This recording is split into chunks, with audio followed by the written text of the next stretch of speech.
Hello, my name is Tiffany Chang, and this is Conductor as CEO, where I share some of my ideas about leadership. I imagine a world where conductors make artistic organizations great, like CEOs make businesses great. First, by being of service to its people. Why are we afraid of taking risks in large ensembles? Because we might fail. In that failure, we suffer a crack in our self-worth. We discover a deficiency in our abilities and knowledge. We experience a drop in our status in the minds of others. Not to mention, it is just extremely embarrassing to fail in front of other people. It sucks to fail. Whether it's a single cracked note that you didn't plan for, or it's a planned risk in interpretation that fell flat on its face. And it is almost just as uncomfortable to watch someone else fail. We've all witnessed failure in our colleagues, felt the psychological and emotional effects of it, watched them burn in the aftermath, and hoped that we will never be in that same situation.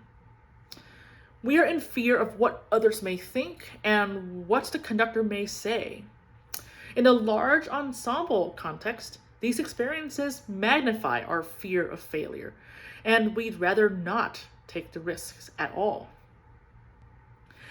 We focus so much on the results of failure and the responses to them that we often don't look at the causes for the failures. Amy Edmondson, a professor of leadership at Harvard Business School, shares in a talk that the causes for failure can fall into two categories: praiseworthy and blameworthy. Praiseworthy causes of failure are things like experimentation and complexity. This could be someone offering a creative solution for a tricky tempo problem and having it not get much better.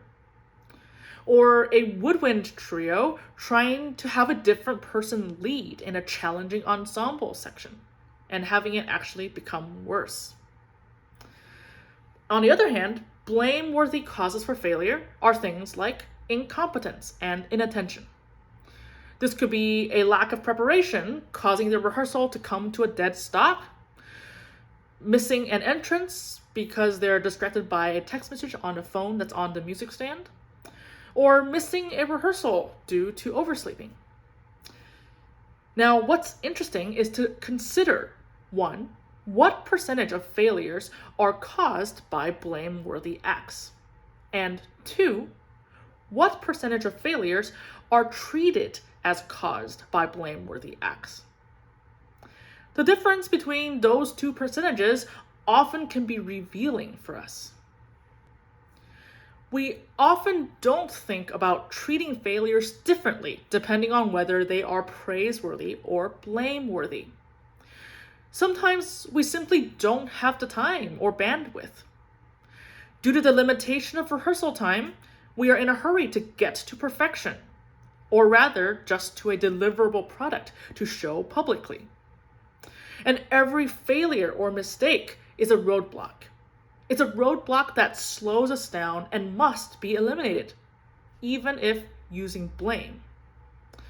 Blame is easy because it's not about us, and we are off the hook for taking responsibility, both for the failure itself and for looking the other way from potential success.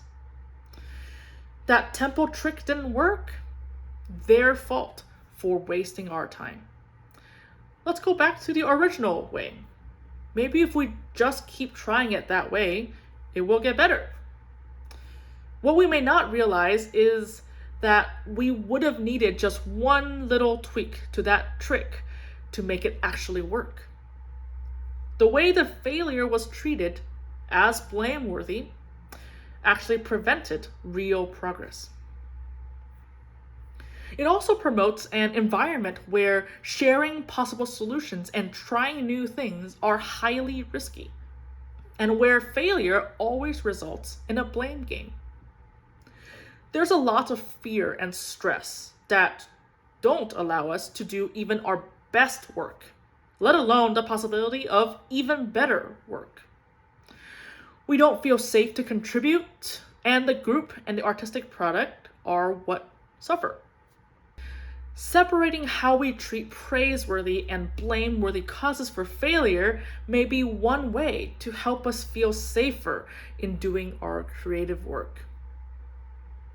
If these ideas resonate with you, please consider signing up in the link below to receive an email with each new blog post sent directly to your inbox.